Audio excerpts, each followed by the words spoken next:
I'm Tony Liddicoat. I'm a professor of applied linguistics at the University of Warwick, and I've been a journal editor for over 20 years.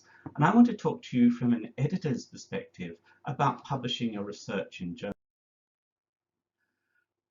Once the review has happened, you're going to get a response from the editor, and this will include feedback on your submission. Always make sure that you read that feedback carefully. Now, with that feedback, you're going to get a response from the journal. And of course, everyone is looking for an acceptance. However, acceptance is very rare. In my experience as a journal editor, I've seen it about twice in 20 years. So don't expect to have your paper accepted in the state it is. That almost never happens. Usually, you're going to have to do something further with the paper. That doesn't mean that you will get rejected, although rejection is very common. There are a huge number of papers submitted to journals and they have very little space to publish. So very good journals in particular have very high rejection rates. And you can be looking at something like 90 or even 95% of papers being rejected by some journals. So rejection is actually the most common response. Be prepared for that. It doesn't mean that your paper is not publishable. It may be publishable elsewhere once you've reworked it, but it also means that if you're rejected, there's nothing particularly bad about you. You're just not in that very high proportion of excellent papers that the journal is going to publish. But keep in there, you need to be persistent and resilient to publish. The more positive responses are going to require you to make some changes, sometimes minor, sometimes major. Being asked to make changes is a good result because it usually comes with some sort of conditional undertaking to publish the paper once the changes have been made. Now, when you're making the changes, make sure you address all of the comments of the reviewers. This doesn't mean that you have to do everything the reviewers want, but you should be able to show the editor if you disagree with some of the comments and how you've responded to that. Sometimes you may get a response that is a revise and resubmit response. That's also a good option. It means that your paper hasn't been accepted, but the reviewers and editors have seen enough in it to think with future work it could be a good paper. These papers usually have to go through a review process again, but I would again urge you to persist if you get that sort of response. Why do things get rejected then? Well, one of the common things in my experience is papers get rejected quite early in the process because they're not in the scope that the journal publishes. That is, your topic doesn't match the journal's focus. And that shows a lack of research by the author about where best to publish. So think very carefully about the fit between your publication and the journal's. For example, has the journal published on similar topics in the past? Does it publish on similar methods? If it's not done that, then your paper probably is not going to be accepted and will be rejected early on.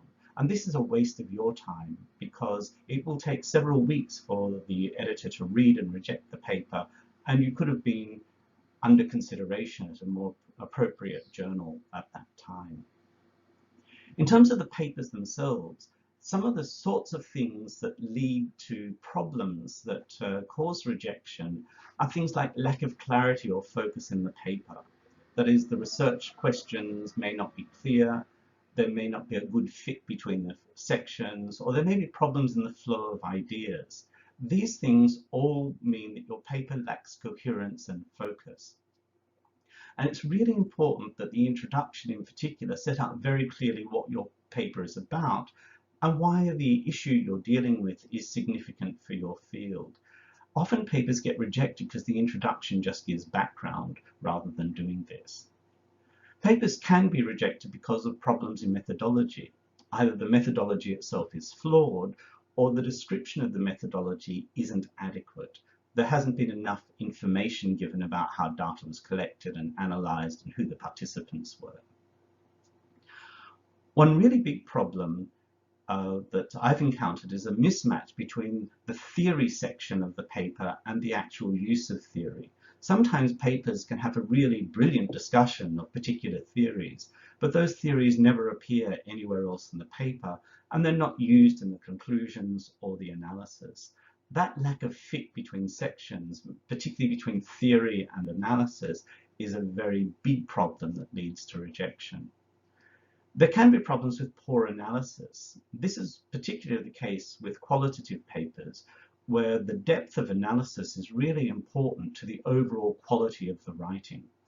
If an analysis just describes what's in your data and doesn't interpret it, then it's very unlikely that this is going to be accepted for publication. Other problems relate to the focus of the paper itself, that a study that simply replicates something we already know is not likely to get published. What we are looking for is new insights into issues. And these insights need to be of relevance to an international audience. Papers don't get published if they're too locally focused. So if you're writing about a particular country, your conclusion shouldn't say what this country needs to do, but rather should address an international audience and say what the study of this country shows the wider research community about the issue that you're dealing with. There can also be problems of poor quality writing, that is, lack of clarity in the writing. Grammatical problems, lexical choice problems, don't usually lead to rejection unless they influence the comprehensibility or the professional appearance of a paper.